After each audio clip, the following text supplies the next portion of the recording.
Hello students, कैसे हैं आप सब लोग। अब पार्ट नंबर 3 यानी कि वॉल्यूम 3 का ही रिवीजन बाकी रह गया है, जिसको मैं 3 चैप्टर्स में करूंगा। पहला चैप्टर जो होगा, मतलब पहला पार्ट जो होगा, फाइनेंशियल स्टेटमेंट्स एनालिसिस और कंपैरेटिव स्टेटमेंट रहेगा। 8 नंबर इस वीडियो से कवर होंगे, सिर्फ 5 इंपॉर्टेंट क्वेश्चंस के साथ। बाकी रेशियोज आएगा शाम को, और फिर कैश फ्लो स्टेटमेंट, और हमारा पूरा सिलेबस जो है आज, जैसा मैंने कमिट किया था कि 5-5 क्वेश्चन हर चैप्टर कराऊंगा, वो हमारा यहाँ पे दी एंड हो जाएगा। तो सबसे पहले classify the following items under the major head और सब हेड। देखो, हेड और सब हेड से भी क्वेश्चन पूछा जाता है। मैंने आपको हेड सब हेड बहुत अच्छे से करा रखा है, अलग से इसकी वीडियो भी बना रखी है। तो ये पॉइंट्स हेडिंग है, और आप ये पॉइंट्स आपको दे रखे हैं पर्टिकुलर्स, आपको उसका मेन हेड और सब हेड बताना है। Current maturities of long term debt, ये आता है करंट लायबिलिटी के अंदर। Short term borrowings TS Grewal के अकॉर्डिंग, और अदर करंट लायबिलिटी एनसीईआरटी के अकॉर्डिंग। तो मैं कहूंगा आप अदर करंट लायबिलिटी पे ही टिक करना। फर्नीचर एंड फिक्सचर्स की बात करें, मेन हेड है नॉन करंट असेट, सब हेड है property plant equipments and property plant equipments, और ये इसके अंदर आता है पीपीई के अंदर, एंड इंटेंजिबल एसेट्स के अंदर आता है पीपीई के अंदर।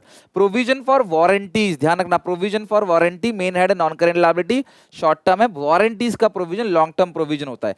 Income received in advance main head है करेंट लायबिलिटी, सब हेड क्या है, other current liability.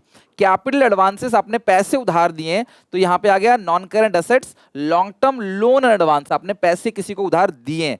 Advances recoverable in cash with in the operating cycle, ऐसा एडवांस आपने दिया जो रिकवरेबल है, यानी कि इसका पैसा आपको शॉर्ट टर्म के अंदर मिल जाएगा। करंट एसेट और शॉर्ट टर्म लोन एडवांस, आपने उधार दिया किसी को, जो आपको 12 महीने के अंदर मिल जाएगा, short term loan and advance.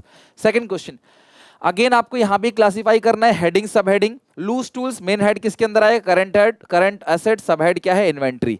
Loan repayable on demand, main head है करंट लायबिलिटी, सब हेड है short term borrowing. Provision for retirement benefits, ये ध्यान रखना इंपॉर्टेंट है, मेन हेड है non current liability, short long term provision जो है वो सब हेड है। Prepaid insurance, current assets, other current assets. Capital advances अभी बताया था, non current assets, long term loan and advances. Shares in listed company, non current investments and assets, ये non current investment आएगा। मेन हेड है non current assets, सब head है non current investment. What are the limitations of financial statements analysis? बेटा, financial statements और financial statement analysis के limitations बहुत important है।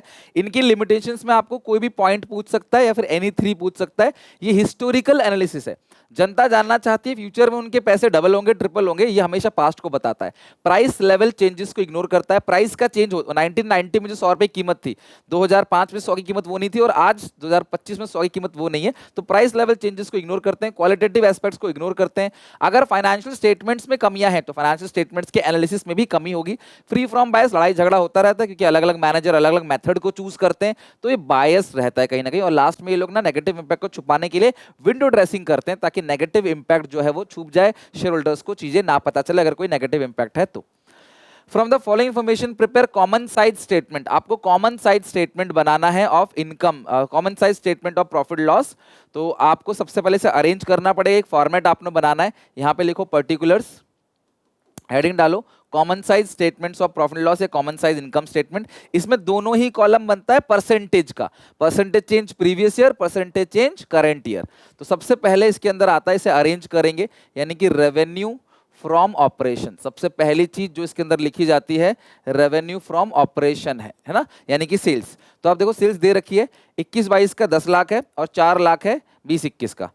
तो 20-21 का है 4 लाख, और 21-22 का 10 लाख। ठीक है, ये हो गया आपका क्या, revenue from operation. Other income है ही नहीं, रेवेन्यू फ्रॉम ऑपरेशन में अदर इनकम ऐड करते हैं, वो दे ही नहीं रखा। अब आप दूसरी लिस्ट बना लो, एक्सपेंसेस की लिस्ट।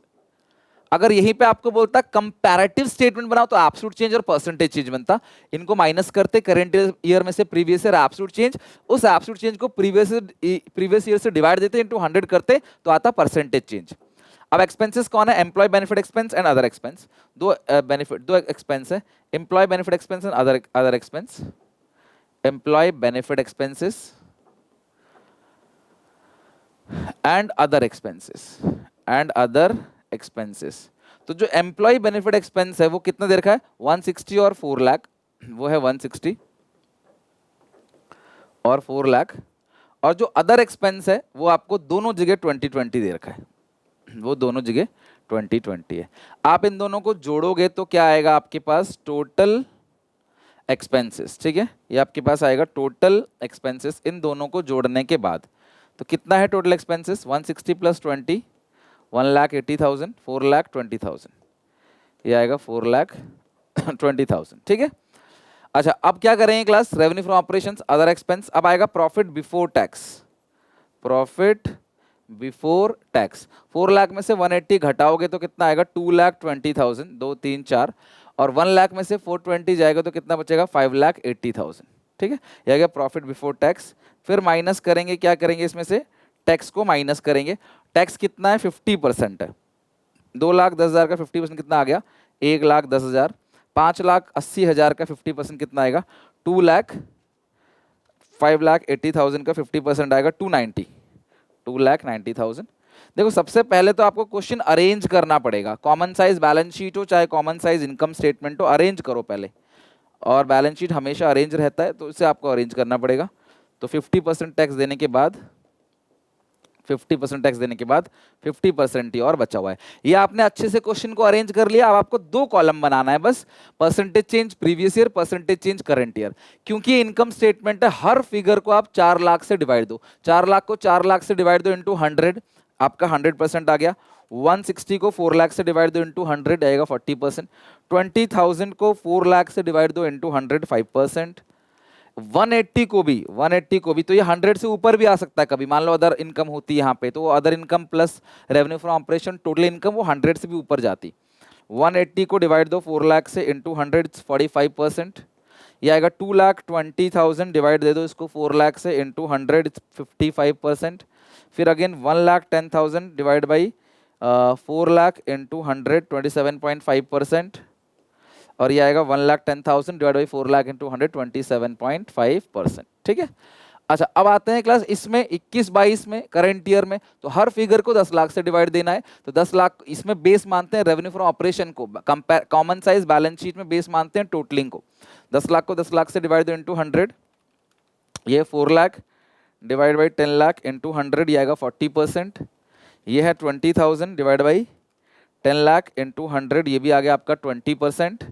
4,20,000 डिवाइड, अच्छा ये 10 लाख से डिवाइड दोगे ना तो सीधा सीधा कितना आएगा इसका? 42%। 10 लाख है नीचे तो ये आएगा 58%, ये आएगा 29%, ये भी आएगा 29%। तो इस तरीके से आपका कॉमन साइज स्टेटमेंट पता चल गया। कई बार इसमें ना फिल द ब्लैंक्स भी आ सकता है, आपको ध्यान रखना। मान लो ये 42 मिसिंग है, तो आप कैसे निकालोगे? ये वाला फिगर अपॉन ये वाला फिगर इंटू 100। अब मान लो ये 58 गिवन है और ये मिसिंग है, तो पता है क्या हो? इसका मतलब क्या होता है? इसका मतलब होता है कि ये जो 50 करंट ईयर का जो भी रेवेन्यू फ्रॉम ऑपरेशन है, इसका मतलब क्या होता है? करंट ईयर का जो भी रेवेन्यू फ्रॉम ऑपरेशन है उसका 58% जो है वो प्रॉफिट बिफोर टैक्स है, उसका 42% जो है वो टोटल एक्सपेंसेस है, उसका 100% वो खुद है, उसका 40% वो दे रखा है आपको एम्प्लॉय बेनिफिट एक्सपेंस, उसका 20% ये है। तो अगर आपको ये मिसिंग है तो आप इसका 20% निकाल दो, ये निकल के आ जाएगा। ठीक है। 10 लाख का, एक सेकंड, 20,000 है ना यार, 20,000 है ना, 20,000 डिवाइड बाई 10, 2% आएगा यार। 20,000 divide by 10 lakh into 100, just 2% है, गलती से 20 लिख दिया, ठीक करो। ये 2% आएगा, ना कि 20%। ठीक है। तो इस तरीके से आपका common size statement of P&L भी अच्छे से कवर हो गया। क्वेश्चन 4 हमारा हो गया डन। क्वेश्चन 5 में आपको कंपैरेटिव स्टेटमेंट नहीं बनाना, आपको फिल द ब्लैंक्स करना है। एब्सोल्यूट चेंज का फॉर्मूला क्या होता है? Current year minus previous year, और percentage change absolute change upon previous year into 100। चलो भरते हैं इसको अच्छे से, देखो जरा, सारे फिल द ब्लैंक्स भरना है आपको। ऐसा बनाना पड़ेगा पहले इसको भरने के लिए। यह है प्रीवियस ईयर, ये करंट ईयर। 20 में से 16 गया, ये आएगा 4 लाख। अब 4 लाख को डिवाइड दोगे 16 लाख से, यानी previous year into 100, which is 25%। अब इसमें से इसे घटाओगे तो ये आएगा, और इसका ये चेंज 25% है। ध्यान समझना, अगर चेंज 25% है इसका मतलब क्या है कि पहले से 25% वो इंक्रीज हो रहा है।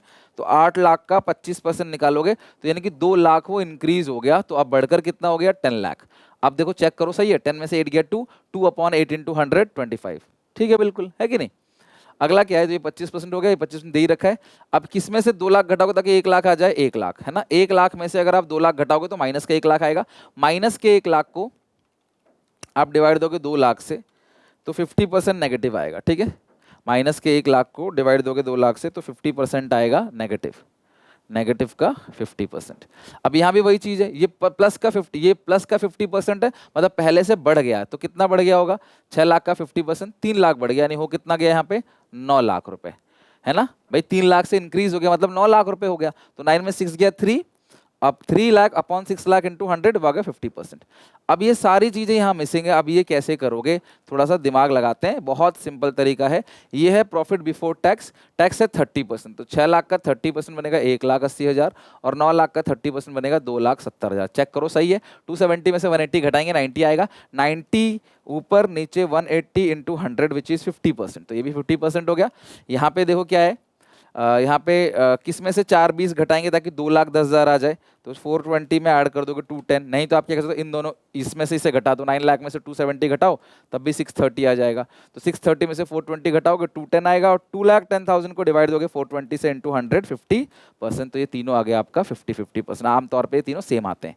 कंपेरेटिव स्टेटमेंट ऑफ P&L का ये क्वेश्चन हमारा डन हो गया।